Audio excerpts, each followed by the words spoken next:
arguments that he made, they are self-seeking arguments.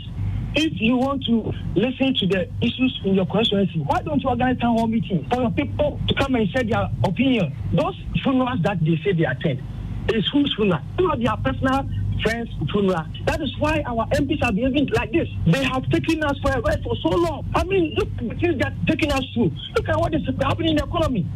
You're welcome back. This is Newsfile. It's your most authoritative news analysis platform. And here on Newsfile, we put Ghana first.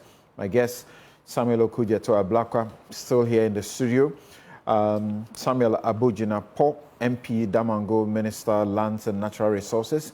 He was first to be heard. Dr. Arthur Kennedy, physician and political activist, is still with us on Zoom in the studio, joining us to deal with the botched siren and speed, limitless speed for MPs and other high-ups in the public service are Kofi Tonto, his government spokesperson, and Kofi Bentel, his lawyer and senior vice president, Imani Africa.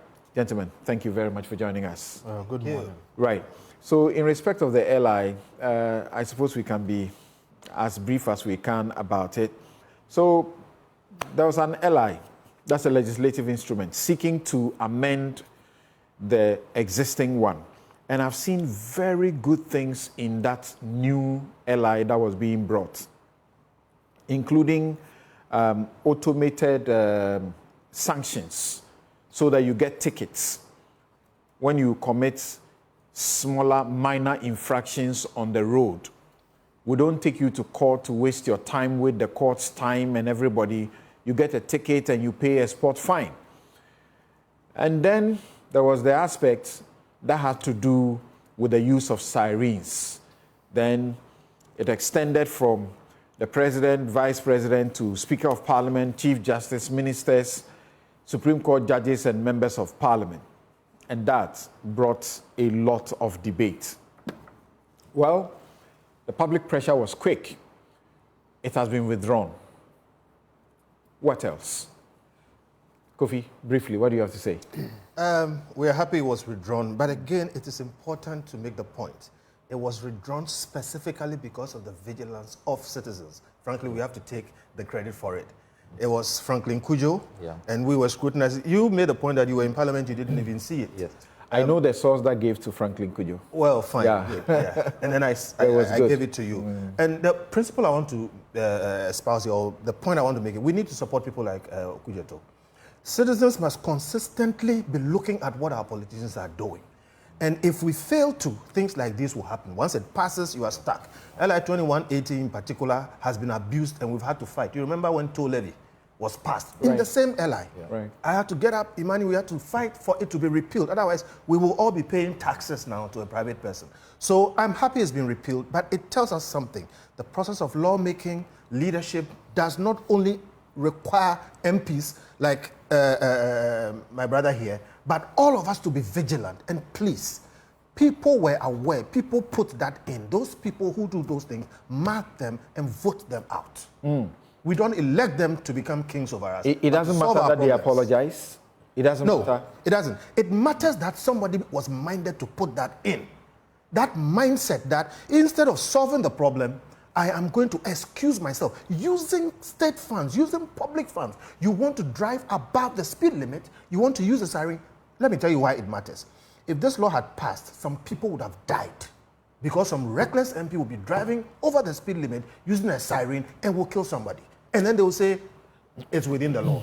So it matters. I got to understand, Okudzeto-Ablakwa, I got to understand that when Dominic Ayine says, I take responsibility, ultimate responsibility, he was doing so as the chair of the Subsidiary Legislation Committee, and not because he's the one who proposed it.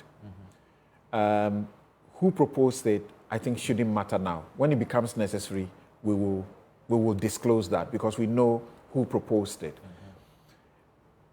Doesn't matter that the speaker says, I wasn't aware. People say, how can you say you were not aware? Then the NDC issues a statement. We're against it. It shouldn't happen. What do you mean? The thing has already been done. And then Dominic comes in to say, my committee I take ultimate responsibility. Look, we have to be honest that this matter has not covered Parliament in glory. There are so many pieces to this puzzle that Parliament itself must review. That is why I put out a statement that we need to cause an investigation into this matter and the way airlines are laid. That day, I was sitting in Parliament without a copy. There are so many MPs. If I tell you in all honesty, God is my witness, I read it for the first time on Mr. Franklin Kujo's page. For the first time. So it's only members of the subsidiary legislative committee who get to see it. And then they come and lay it. They don't give copies to other MPs. Then 21 days, it becomes law. Right. It's after the 21 days that you have copies, and if you want to have a debate, it's wrong. We've turned the whole procedure upside down. So that portion of the Constitution of our standing orders needs urgent review. And you see, I agree with Mr. Kofi Bento that it portrays a certain mindset, that the political class, we can always just, circumvent, take ourselves out of the crisis. The Transport Ministry should be rather telling us what they can do to ease the congestion. Look, sometimes I'm going to my constituency. Ordinarily, just 1.5 hours, you should be there. You'll be in traffic for 4 hours, 5 hours. When you arrive, some small intersection, some few potholes, or traffic lights not working, little inefficiencies. This ministry has other priorities. I've been talking about Buankra.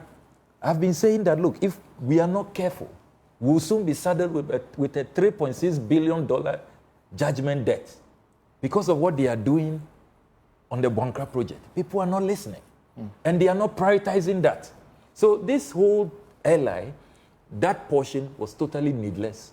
Those who made the proposal, I am glad that, look, people are taking responsibility, and people should believe some of us when we say that we didn't see it. That's the truth. I mean, look, if I saw it and didn't speak up, I will have conceded and admitted that we got it wrong. And I think that those are the subsidiary legislation who allowed it to pass are taking responsibility. And I think that we should. But finally, to address this, the leadership of the House, at least on our side, after issuing the statement, the leader called the various leaders of our committees that all these matters that come in from the executive, before any decision is finalized at the committee level, it should be submitted to leadership for them to know. Because the Honorable 246 was going to be another layer of delay. It was also embarrassed. Another layer of delay. Yeah, if I appear before the subsidiary legislation, and subsidiary legislation, if you go before them,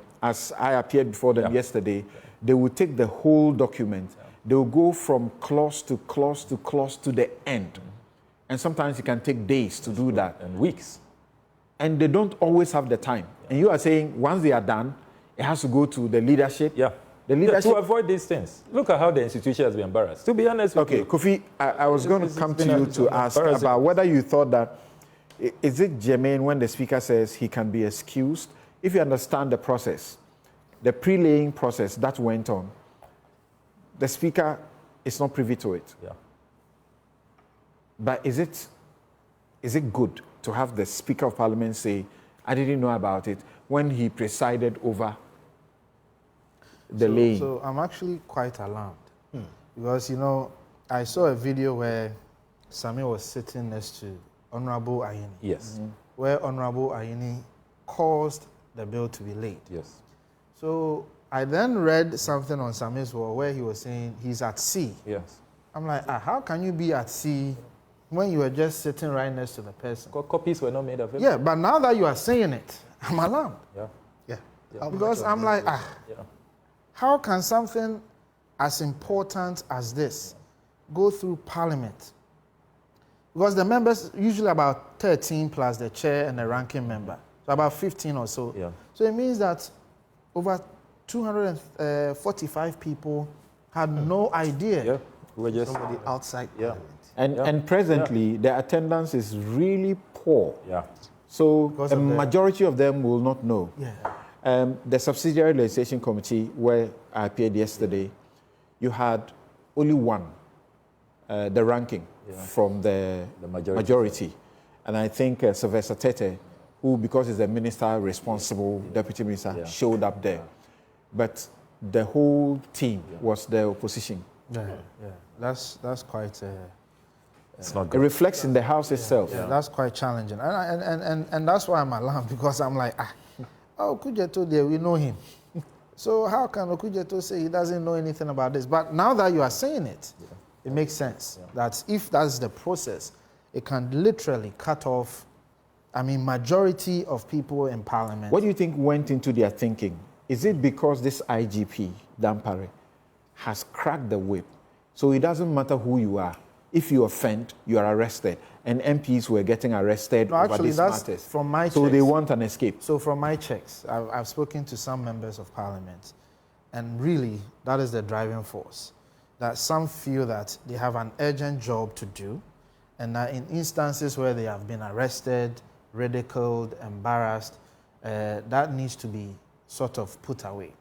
But some members of the committee suggested that why don't we call the IGP in and have a discussion with the IGP versus a law on how we can do our work diligently in instances where we may have to maybe we call a motor escort. Let me give you some information. That has been done. The IG has promised all of them, including chiefs, that please don't take it on yourself. But if you really have urgent business, ask for it and you will be given an escort. And he's done that. He set an example and said, even me, who has a right to use it all the time, unless there's an emergency, I won't use it. And all of us saw it. So whenever an MP, a minister, indeed, even an ordinary person, has a serious issue, you can call the next policeman available. He's giving them that instruction. That where that is the, if you're a doctor, you are going to an emergency, and you call, the IG will send you an escort. And he's done that for some people. So that has been done. So even in the absence of this law, we know ministers who had their vehicles fitted with the sirens illegally. I got to know that Dominic Ayine, for example, whilst he was Deputy Attorney General, his vehicle was fitted with a siren. Legally. For a long time, he didn't use it until he asked it to be removed.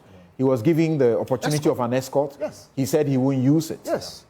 So you see, the facility is there. Not everything is an emergency. When you drive over the speed limit and you drive through traffic, you endanger ordinary citizens. All lateness is a function of when you leave your house. Okay. Especially in our society where people sell on the streets. Yes. Yeah. It makes it more precarious, because You're doing it yourself. People selling wares on the streets, so you put them in further danger. So now that you are telling me this, it's quite surprising also, because the conversation I had was a suggestion that let's engage the IGP. It's been done. Not knowing that the IGP has already offered that opportunity. Yes. So I think we must support MPs to do their work, but this is not one of the supports that they need. All right. When it comes to research and other things, we definitely have to support them so they can give us the quality bill that we need, the acts that we need. But this is definitely not one of them. But we must say, though, per my checks, that this whole thing started over a year ago. The attempt to lay this bill was over a year ago. And because of this, it stalled the whole process for 1 year. So the ministry has been trying to lay the bill, and then it's been like, okay, you give us this, or it won't go through. For over a year. Okay, so when you go to subsidiary legislation, they will flag things. People will make suggestions, corrections, including typos. When all those are made, then those who are sponsoring the bill are required, together with the drafting department of the Attorney General, to make sure all those things are done before it's brought back to be laid. And I think that was what was holding it, including this provision. Including this. So, yes, the process of, making sure everything is right, including this. Though, because the person that I spoke to said that this was one of the major reasons why the bill delayed. And the minister, from my checks, protested. But he was coerced at some point to put it in because he needed to get the bill laid. But ultimately, I think the most important thing is that Honorable Ayine has apologized, and we should move on, but we should take lessons from it. And the Honorable MP, I think, I don't know if it's your standing orders, but you must do something about the process of laying a bill. How can, I mean, majority of MPs don't see a bill till it comes to the... And in just the committee will do and bring their reports. In 1994 that it had been late and then it was... Let's get some quick comment from Arthur Kennedy and then move on to IGP, whether or not the appointment of the deputy is in sync with a certain agenda by the MPP to sort of clip the wings of the IGP. So the regulation we are talking about, it provides that a siren or bell may be fitted as a warning appliance and used on the following classes of motor vehicles. A motor vehicle used for official purposes by the head of state, the vice president, the Speaker of Parliament, the Chief Justice, ministers of state, justices of the Supreme Court, and members of Parliament. The original list was the president. You had a police service vehicle, a motor vehicle used by the Ghana National Fire Service, vehicle by the ambulance service, motor vehicle used by a recognized government security agency, and a bullion van registered by the licensing authority. Dr. Arthur Kennedy, briefly, what do you have to say? Yeah, the LI was unfortunate, but you remember that this is the same process that led to the exclusion of Santro Fiapa, Fulorobi, and Lipe People representation. So we are back to the same place, but I think that it goes to a more fundamental problem. Sorry. And the problem is that when Ghanaians see a problem, instead of solving it as a society, we solve it just for ourselves. The MP were trying to solve the problem of traffic and congestion for themselves, forgetting that it is their duty to solve it for all of us. If you recall, a few years ago, there was an MP who was murdered, and their reaction was, let's make sure our MPs are safe. And I said, why don't we make sure that we improve security in the whole society so all of us can feel safe? But that is not only a fault of MPs. It sounds like as a society, we have institutionalized the process of what I call checking out of public problems. If there is no good water supply, instead of pressing the government, get a well for your house. I mean, if the schools are bad, instead of pressing the government to improve it, take your kids to a private school.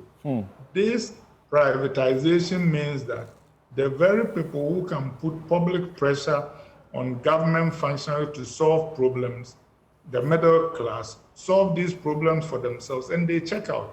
That is why, for example, our JSS schools have become public warehouses and nobody cares, because whoever matters can afford it, and their children are going to private schools. So as a society, we need to look at solving problems for the public. Traffic problems in Accra could be solved. One-way traffic, certain times of the day. You know, for example, you can get 3 lanes going one way from 7 to 10. You can, there are a lot of things you can do to ease these problems that a lot of people in the public face, instead of trying to solve them for MPs. So let's stop this process of solving problems just for ourselves. And we should improve, obviously, the process of how Parliament deals with these things. Right.